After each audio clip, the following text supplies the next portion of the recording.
जरा सोचो, एक शहर जो हजारों सालों से समुद्र में डूबा हुआ है, जिसका जिक्र पुराने ग्रंथों में मिलता है और जिसे लोग सिर्फ एक कहानी समझते थे। लेकिन अगर यह शहर सच में हो तो भगवान कृष्ण के खोए हुए शहर द्वारका की अद्भुत कहानी में आपका स्वागत है, जो अरब सागर में मिला है।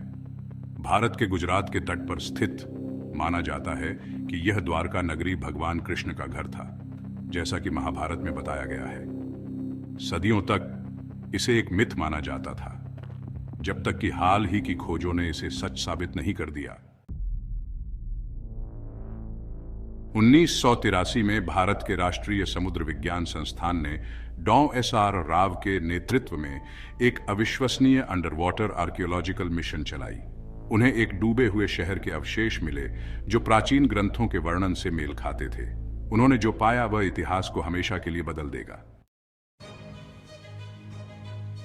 अपनी अंडर वाटर एक्सप्लोरेशन के दौरान टीम ने प्राचीन पत्थर की संरचनाओं, स्तंभों और सड़कों का पता लगाया, जो लगभग 5 मील तक फैली हुई ग्रिड लाइक पैटर्न में बिछाई गई थी।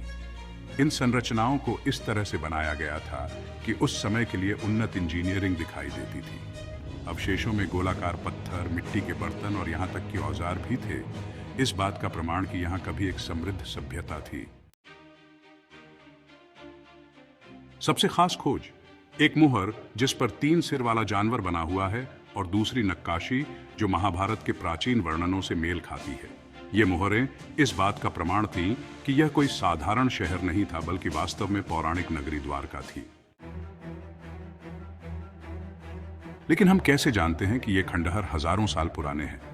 मिशन के दौरान मिली कलाकृतियों पर की गई कार्बन डेटिंग से पता चला है कि यह शहर 9000 साल पुराना हो सकता है, जो भारत में मानव सभ्यता के समय को पीछे ले जाता है।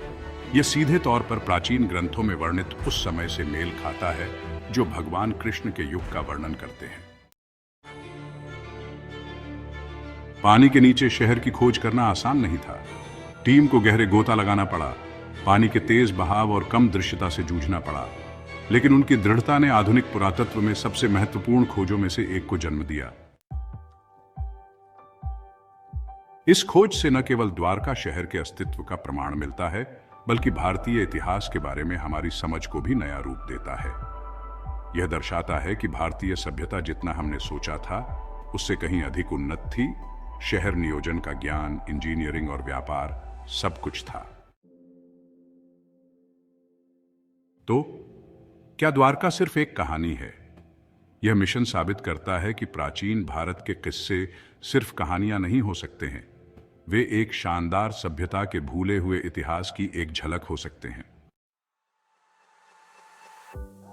प्राचीन मिथकों और खोए हुए शहरों के बारे में और जानना चाहते हैं? लाइक, शेयर और सब्सक्राइब करना न भूलें।